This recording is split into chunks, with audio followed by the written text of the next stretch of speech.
Hello, I'm Daniel, and welcome to the Emunah Project. We here at the Emunah Project are continuing in our series of videos with respect to inspiration, education, advice, guidance, and I'd like to talk this morning about weaponry, but not perhaps in the way you think.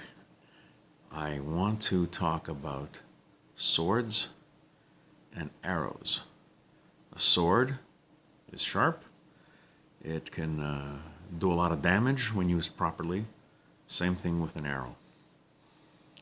It was the Brisker Rav who made a wonderful comparison to prayer.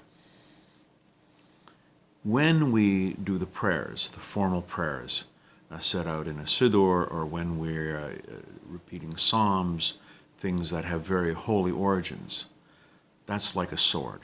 It has a power and a might and a strength and an effectiveness in its own rights. It's a standalone weapon.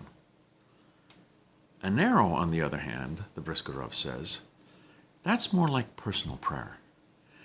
That depends on the effort and the power and the strength exerted to it by the archer.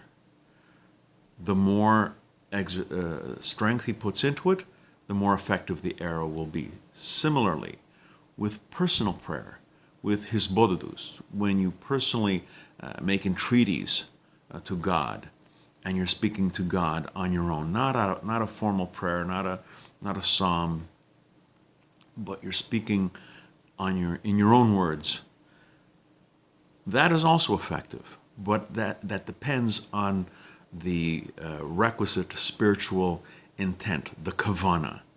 You put in a lot of strength, you put in a lot of focus, you put in a lot of spiritual intent. That makes it all the more effective. An arrow can cut just as well when you have it in your hand, but it's really effective when you put it in a bow and you draw back and give it the proper strength.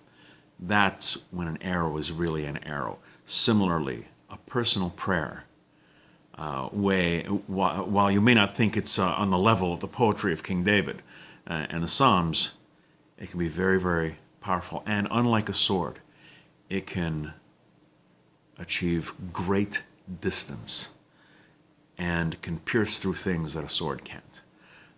Let's keep this in mind. Let's have our spiritual weapons at hand, the swords and the arrows.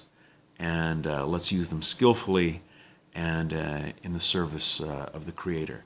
We're going to be doing more videos along these lines. Please come back, please watch, please learn. I hope you're enjoying them. And on behalf of the Emunah Project, I'm Daniel, and thank you too much.